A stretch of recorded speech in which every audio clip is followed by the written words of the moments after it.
I don't know what to even think about this. I just wonder if you're really happy now. I don't care what you wanna believe, 'cause for me, I know I left the chips on the table. Well, Blockhead Nation, good grief, good afternoon, good evening. This is the second time that I'm joining you at the Podcast Mansfield studio, and I'm thrilled to be here. So first and foremost, to get a couple things out of the way, what you just heard was my good friend Preston Scott and his song Save Us. So big shout out to my buddy who has done many jobs and many different music opportunities for this podcast and many other venues out there. So continue to support my man Preston. Second of all, this is a listener-supported podcast. This is your favorite Blockhead. Usually we're in the Blockhead Mansion, a.k.a. my study at the house, recording on audio. So this time, since we're on video, I'll put it out there. There is a crowdfunding page if you want to go to it. It is the Ko-fi page. So if you look in the comments for today's show, you will see where it says Ko-fi.com/yourfavoriteblockhead. That is KO-FI.com. This is where creators can come in. They can get their donations and their tip jars from listeners like you that want to give to the show. So if you like what you hear, you like the content, you like the quality, I know times are tough. I mean, gas is high, groceries are high. It's hard to get together $3, but if you decide that this show is worth it, then you can always give what I like to call a root beer to the show. You can give up to 3 root beers, and if you give 3, which would be the equivalent of $9 to the show, so every root beer you give is $3, you get a shout out on the podcast, but if you give 3, you get a special YFB Your Favorite Blockhead t-shirt exclusively to you, no charge. Usually those run about $15. It means you get it for a $9 value. It's not a bad little deal. Now you notice that I'm starting off with the hard stuff. Aged vanilla A&W root beer. If you are a true Peanuts fan, you understand this. That Charlie Brown and Snoopy and the gang always started off with a real adult beverage, and that real adult beverage is A&W root beer. Not a sponsor of the show, but this is how it actually works. And this is my chance to have a cheers with the guest of the show that's come by today. This is a first for me, Blockhead Nation, that not only I'm back in Podcast Mansfield, I get to share the space with one of my favorite content creators, one of my favorite TikTok influence, and a dear friend of mine. Ladies and gentlemen, welcome to the studio, Miss Megan Roberts of the Megaaa Nation. Megan, make sure you unplug that A&W root beer, and let's definitely have a cheers as we start this off the right way. I am so thrilled to do so. Absolutely. Cheers. Salute, my friend.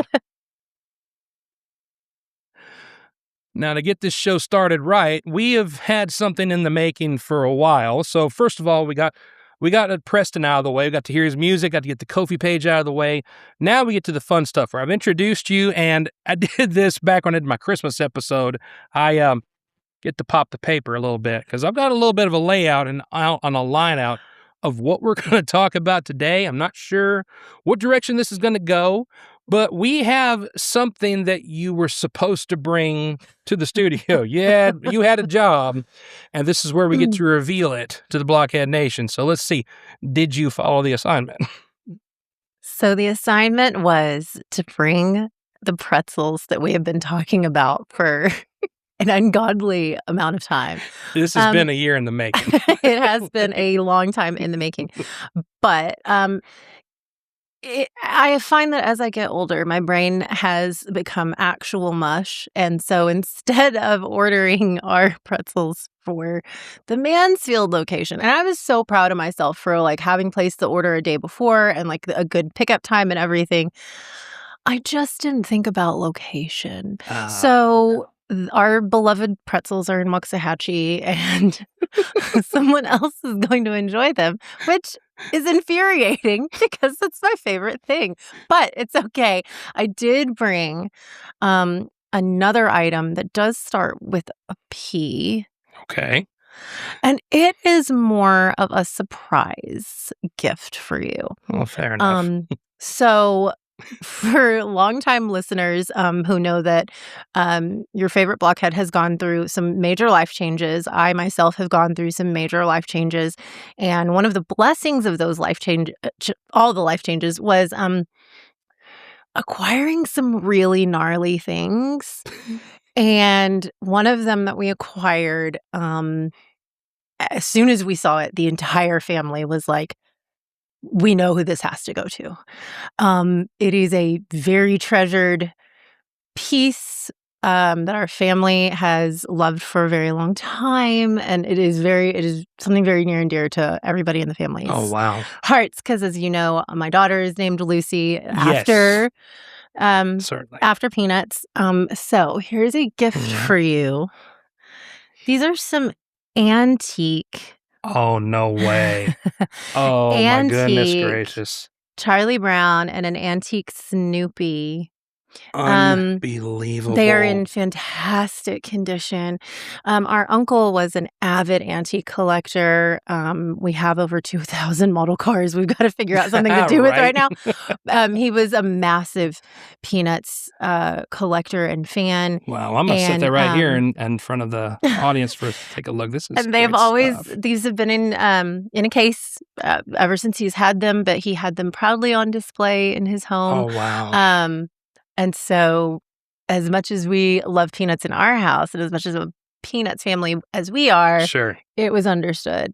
Oh, well, I can't tell you. Forgive you for the pretzels. See, that's the thing. That doesn't derail what we're doing. But if I think it's a pretty good tie-in. Yeah, fair enough. I mean, again, that is a beautiful gift, and thank you so much to everybody. That's a huge hug to Lucy and the family and the husband and everybody else. But what I'll do is I'll kind of explain the backstory of this one, because since she didn't follow the assignment, so it means we're going to have to back up and kind of loosely timeline what's going on. So Megan is very good at putting out TikTok videos. She's very good in the video influence realm, and I'm kind of a guy who falls more into the audio stream. So what we did is I kind of just randomly one day made a video where I commented on one of her pages, and then that meant next she's got to fire back at me. So there's friendly fire going back. One where she actually roll up on my set. In other words, she pulled up right outside of where my classroom was, like she's going to be all clever.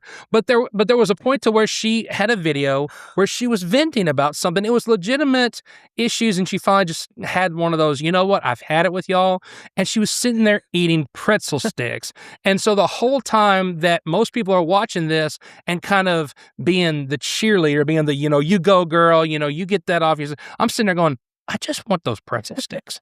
Like, I can't focus on anything else except this. And so I started making these videos. I'm going, well, are you ever going to give me some of these pretzel sticks? And it's even in my texts when I sent her here. So when I say she, quote, didn't follow the assignment, I have verification right there that says, oh, by the way, bring the pretzels. So, but again, I am very, very touched by this very sweet gift. But that's kind of the whole how the crossover came to be, where we started sharing content, where my listeners and my viewers started watching your stuff, yours started watching mine.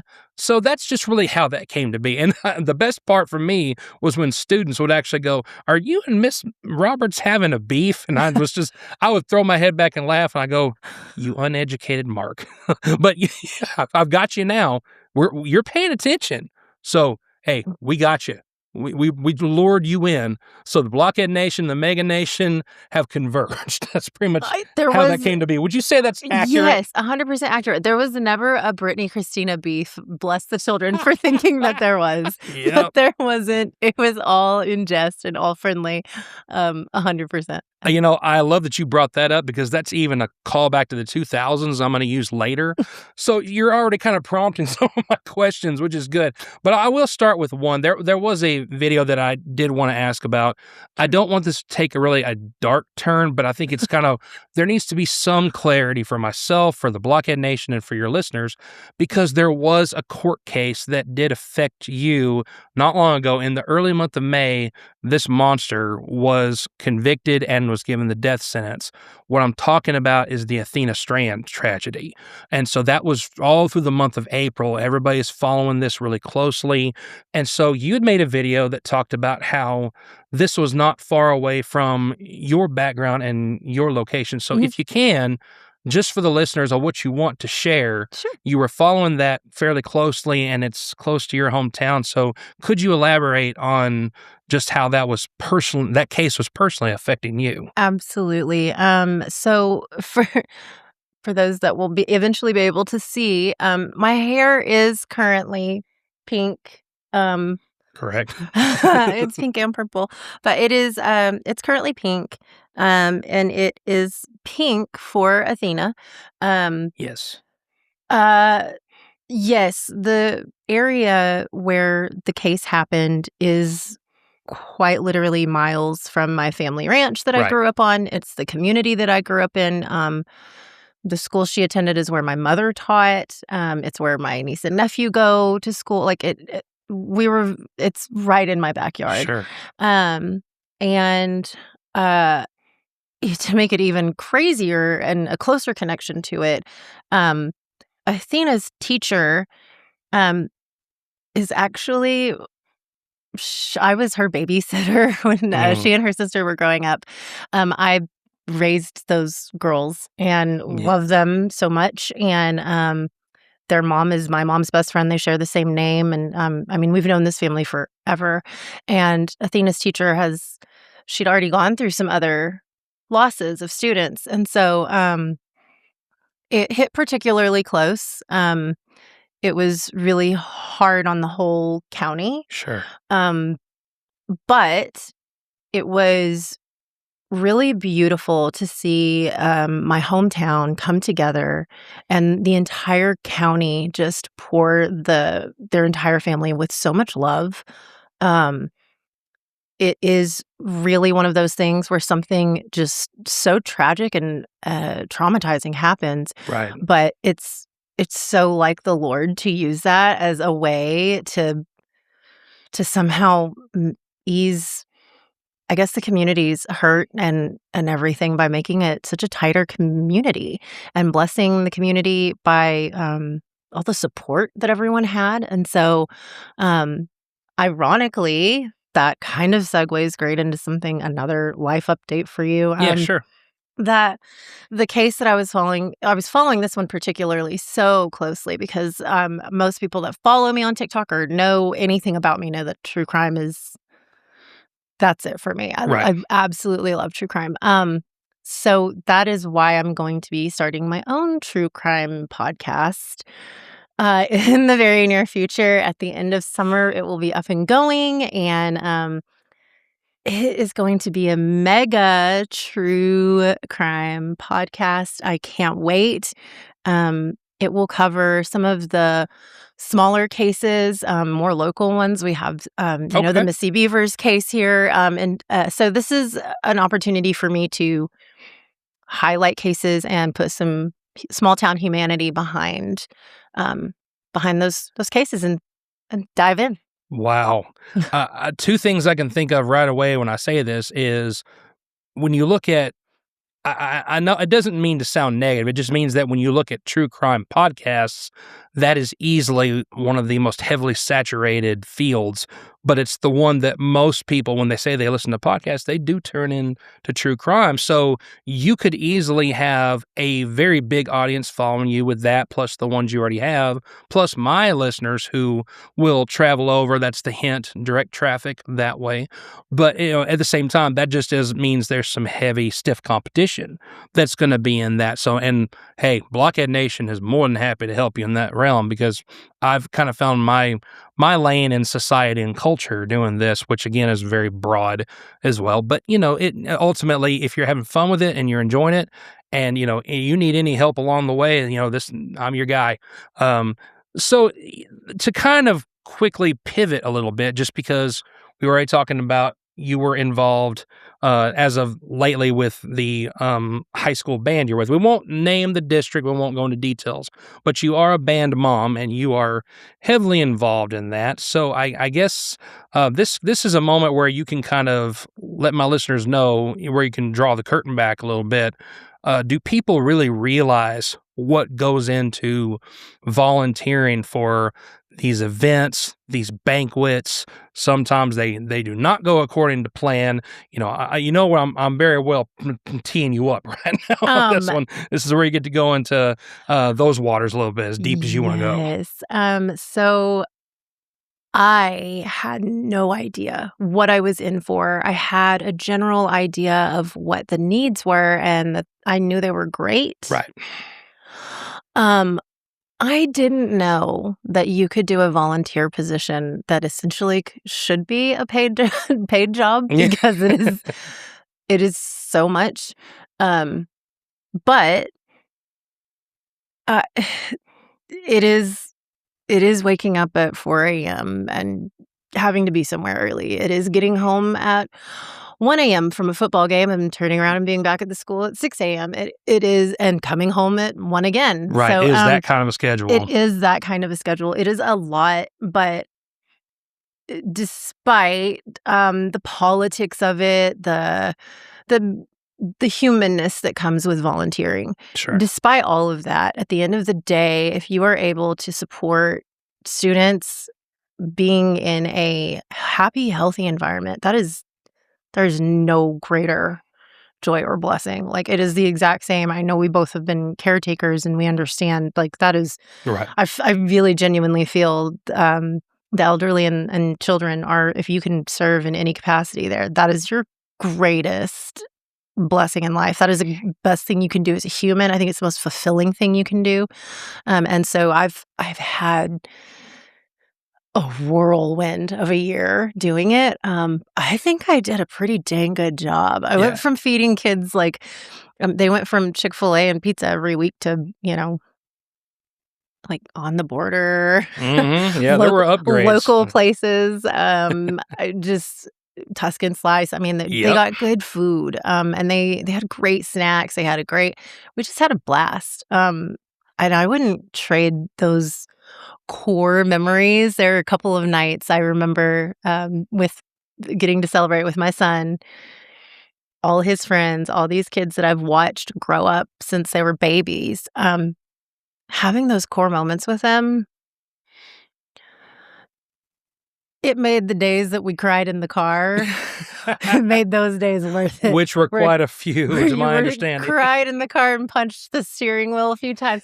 It made Yeah. those days worth it, well worth it. And Right.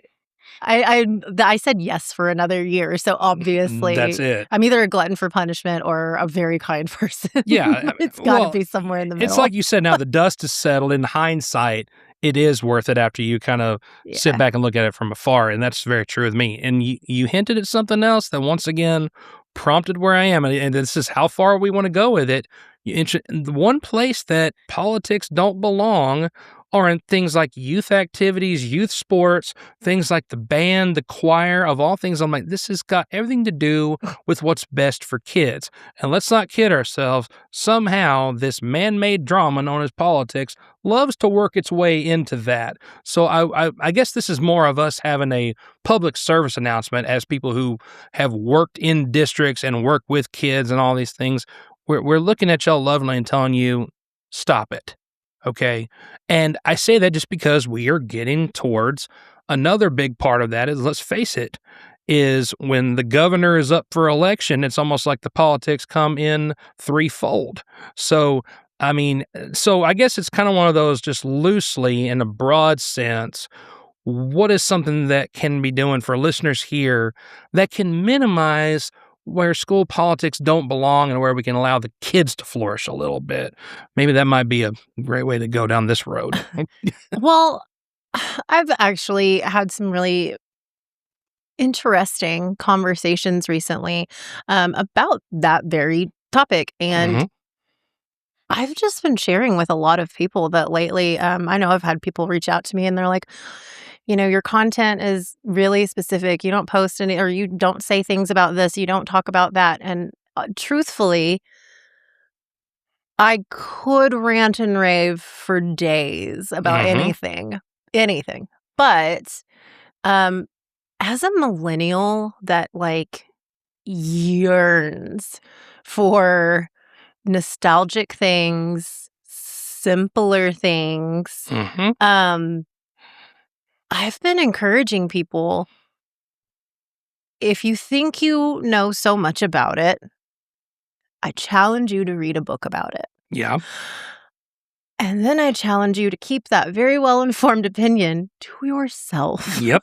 Because it costs $0 to do your own research, Mhm. be informed, and then just keep it I saw the world's funniest TikTok actually this week. There's a woman and she was selling a product, and I'll give her credit. The product did work, but there was nothing left to the imagination. I was like, what a terrible day to have eyes as soon as I opened my app. And I was like, why do we overshare? Everything. Why? And that I think is part of why I wanted to do my podcast, because I want to incorporate, it's called a Megaaa True Crime because it is going to cover everything. It's not, I'm a mom that does everything. Right. Another bomb for you. We'll be going back to school. There you go. So, nice. So, all these life changes, all these things that, there's just bettering yourself. Yeah. Really, genuinely bettering yourself and not having to tell everyone what you think about it. But my podcast will be speaking more about what I want to say to the people who want to hear it and not just getting on a box and screaming. Sure. I feel like that would be Mr. Roberts, my amazing husband, has a saying that we say in our house all the time. It is what we tell our kids every day, especially when things in life happen. It's serious, but it's not that serious. Tell me about it.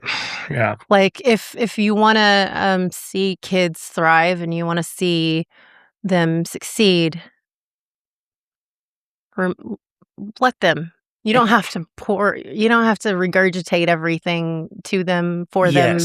Just, critical thinking. It's like, where did that go? Or, God forbid, not vicariously try to live through them, or whatever, X's you didn't cross, or T's or I's you didn't dot. It's like, and that it just happens too often. It's kind of like you were saying. My thing is, most of the time when I'm hearing people criticize, it's usually people that are the loudest or the ones from the audience. They're the ones from the stands that are not rolling up their sleeves and getting in there.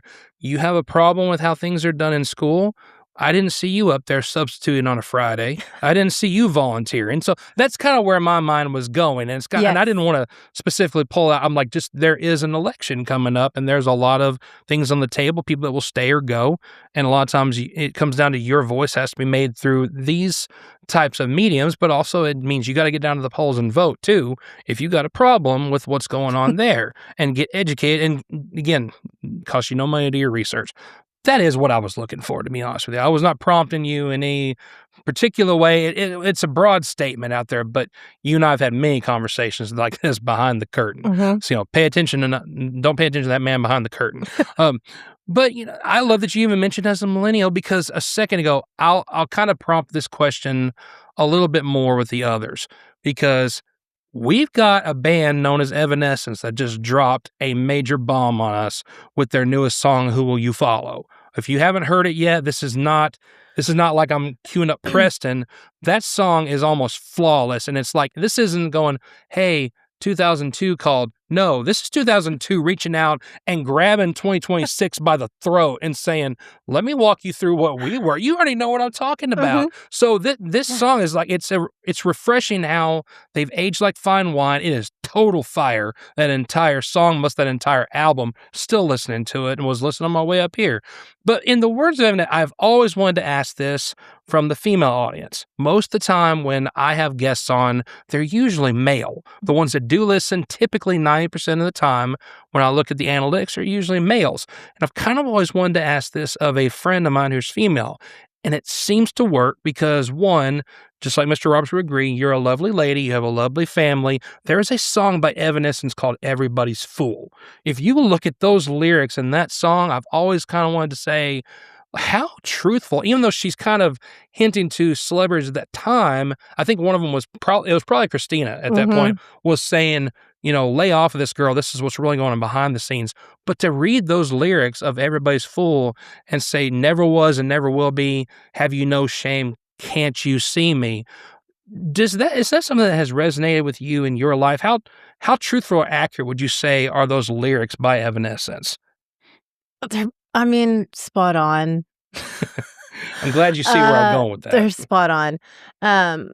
and growing up, as a millennial, I think we all tolerated or found a song by just about any artist that we could say that we really genuinely liked, Yes. even if it was just a silly song. Sure. If most dudes I knew would still like at least one Britney song. I was never the Britney girl. I was definitely an Evanescence girly. I was not. I was a little different. Nailed it. In case y'all couldn't tell by the piercings, tattoo, colored hair. Right. I was Amy Lee hardcore. And it was because the lyrics were so incredibly relatable. And you, especially now that I'm an adult, it is so crazy to look back on things and be like, wow, you really have no idea what anybody could be going through at any given time. Like, True. Genuinely, you don't know. And I think that's part of why I enjoy engaging on social media with people from across all ages, because I think it's important to bring down that whatever the celebrity facade of, and it's great to me. Another reason I find true crime interesting, you're seeing a lot of these influencers you're finding out are nothing like what is being portrayed. Like, all the world's a stage, right? Yes. And it feels like society is starting to reach a point where society's tired of it being a stage, and they're trying to say, all right, wrap it up. We're done. Let's do the behind the scenes, because now this has gotten out of control.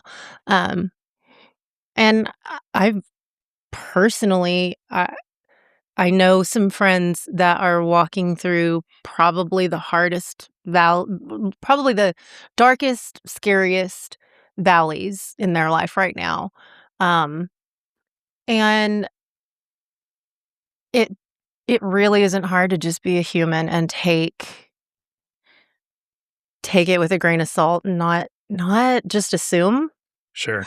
But to give everybody the benefit of the doubt, give grace, and you never know.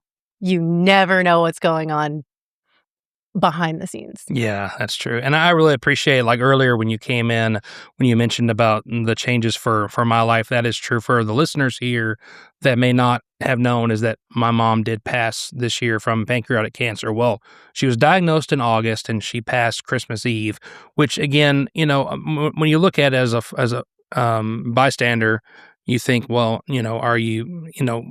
are you over it? Are you grieving? I'm like, well, look, let's face it. As a teacher, the summer allows me to be able to kind of reset, but also if I need to have those moments, I'm going to have them. And there's this thing we learned about when we were covering the grief share process, is something called grief ambushes. It's something you're not ready for. It could be just simply, I walked by my mom's old walker and I remember something about her time when she was at assisted living or something to that degree. So you really don't know what somebody's carrying with you, but at the same time, we are going to handle those things in a different way, and there's not really a universal one-size-fits-all formula. So I'm glad you brought that up. But what that does is it allows me, after all the fun, maybe a little bit sporadic things we talked about a little bit today, because there was not really a, piece it together and be methodical with it. It was just, what are some things I like to ask Megan? But the big one I'm going to have to do as we start to come to a close, I got one more activity for us to do, but then I have a question I ask every one of my guests. If they heard nothing else from you today, what is the main message you would want the Blockhead Nation to take away from the Megaaa Nation, from Miss Megan Roberts? If there was anything they heard and didn't hear, they have to hear this and take this nugget before they leave, what would that be? Be kind. Be kind. Be kind. That's it. Be kind. Be kind. You never know. And I learned this in the classroom with you, and I think this is part of what. Be kind. Imagine that. You never know. You really never know. I know you shared, and for those who don't know me, I was blessed with being co-workers with this chucklehead for a bit, and it was a blast. But we did lose, my husband's grandmother, mother, and father, Right. and uncle. His mother and father passed within 5 months Yes. of each other, and then we just lost his uncle. It was a lot. A lot. And when you go through some life changes like that, I will say I ran into a friend I have not seen in 10 years the other day at the store, and it shocked me, and we did not part well, and so it really did kind of throw me for a loop. And she reached out to me, and I was talking to Mr. Roberts, and I said, the me from that time is I'm no longer that person. There's something that happens to you, I think, when you become when you have to navigate life without your parents, when you have to navigate life as a new norm that you didn't think would be norm, something I think breaks in you, because it happened to me, and I genuinely not the same me. I am harder, but I definitely understand that being kind is probably going to heal the world. Just being kind to one another, and strangers, more importantly. Yeah. Be kind. I mean, that was the story of one pedal at a time. My buddy Dan Hurd, whenever he was having his ride across America to raise suicide awareness, that's what it said on the front of his bike was, give a stranger a hug or make a stranger smile today. He had that. So it all correlates very well to what you got. So I'm not 100% wrapping us up today, but let's face it, you and I are millennials. Sometimes we just got to have a chance to play. And I've got to introduce you to what I've brought to the studio today, which it's been 75 years since the beginning of the Peanuts, and Five Below started coming out with all this merchandise, and what you're seeing right now, it literally is a Peanuts pinball game. Now, I'm going to take a first shot at this one first, just because it's not 100% well put together. I can go and say that.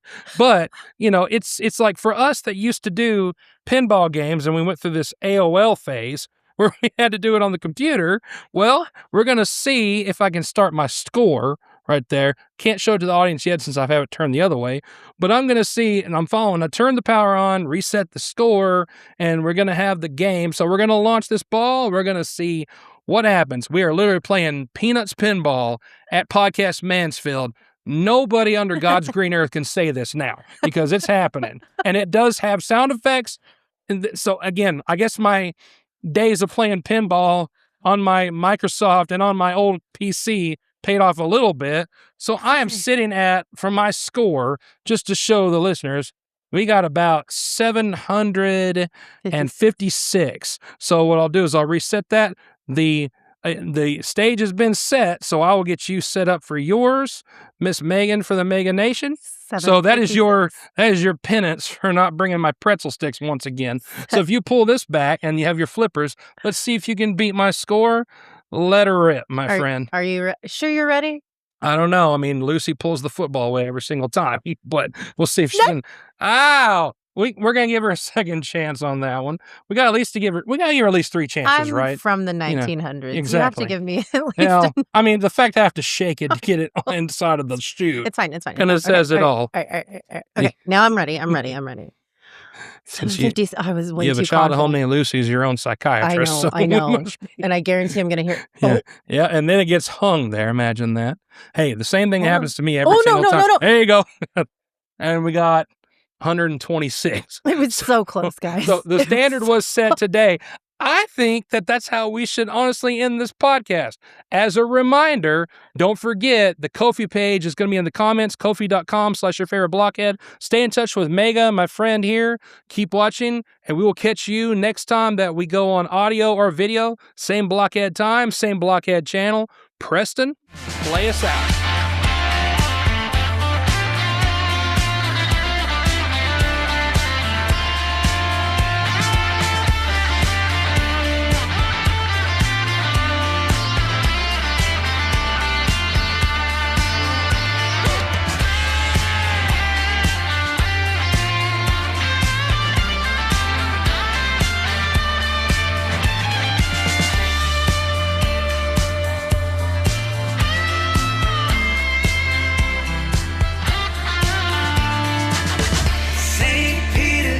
save our souls. It's like I'm stranded on a castaway.